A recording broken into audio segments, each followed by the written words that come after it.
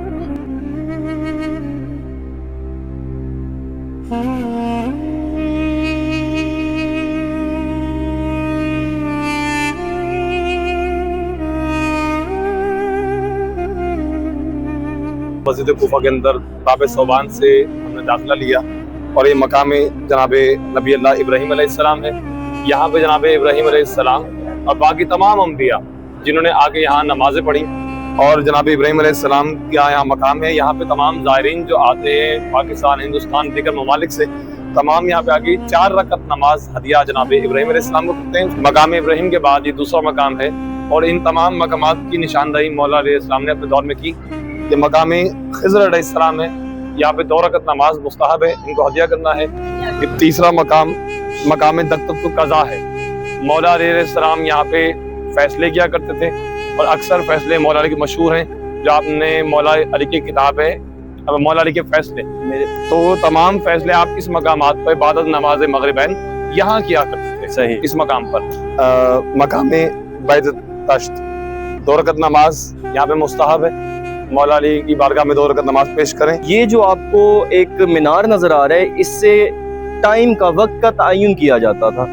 اس میں جو سایہ پڑا ہے وہاں سے پہر کا اندازہ لگایا جاتا تھا۔ یہ مقام حضرت آدم علیہ السلام ہے۔ حضرت علی علیہ السلام کے زمانے میں جب حضرت علی علیہ السلام سے پوچھا گیا تو آپ نے تعین کیا کہ اس مقام پر حضرت آدم علیہ السلام نے نماز ادا کی۔ مقام جبرائیل علیہ السلام ہے۔ اس مقام پر حضرت جبرائیل علیہ السلام نے اعلان کیا تھا مولا علی علیہ السلام کی شہادت کے وقت، جس کی صدا پورے کوفہ میں گونج گئی تھی کہ آج 19ویں رمضان کی شب امیر کائنات حضرت علی علیہ السلام کو مسجد کوفہ میں شہید کر دیا گیا۔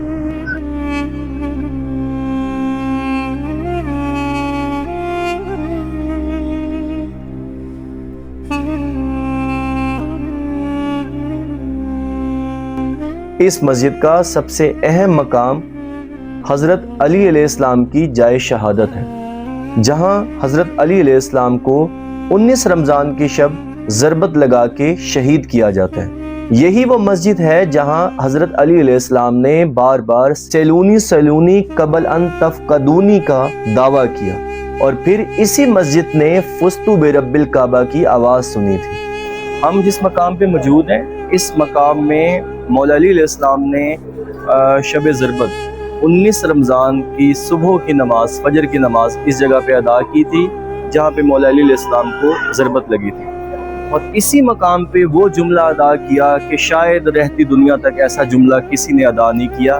یہ وہ جملہ لکھا ہے فزت برب الکعبہ کہ رب کعبہ کی قسم علی اس دنیا میں کامیاب ہو گیا۔ تو ہمیں مولا علی علیہ السلام کی سیرت سے یہی چیزیں سیکھنی چاہیے کہ جتنی بھی مشکلات پڑیں ہمیں اپنا بیسٹ، اپنا بہترین ادا کر کے جانا ہے۔ رہے حیات میں منزل کو ڈھونڈنے والوں، رہے حیات میں منزل کو ڈھونڈنے والوں، تلاش حق میں نہ در در کی ٹھوکریں کھاؤ، ہمارے مانو تو سوئے نجف چلے آؤ، ہمارے مانو تو سوئے نجف چلے آؤ، اس آستان پہ قسمت سنوارتے رہنا، قدم قدم پہ علی کو پکارتے رہنا، قدم قدم پہ علی کو پکارتے رہنا۔ یہ جو مقام ہے یہ مقام امیر المومنین علیہ السلام سے منسوب ہے، اس مقام کے بارے میں بتائیں۔ اعوذ باللہ من الشیطان الرجیم، بسم اللہ الرحمن الرحیم۔ مومن کرام، یہ خاص مقام ہے امام علی علیہ السلام اس مسجد میں نماز نافلہ 1000 رکعت ہر رات یہاں پہ ادا کیا کرتے تھے، یہ وہ مقام ہے۔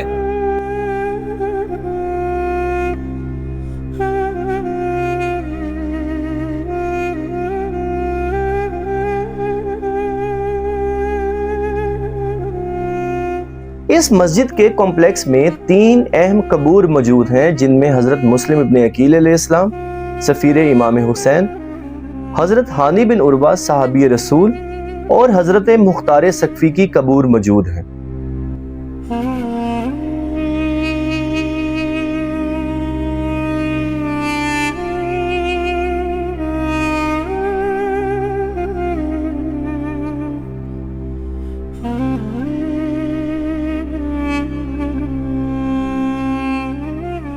مسجد کوفہ سے جیسے ہی ہم اندر داخل ہوتے ہیں مقام امام جعفر صادق آ جاتا ہے، اس کے بالکل سامنے سفیر امام حسین حضرت مسلم ابن عقیل علیہ السلام کا روضہ مبارک ہے۔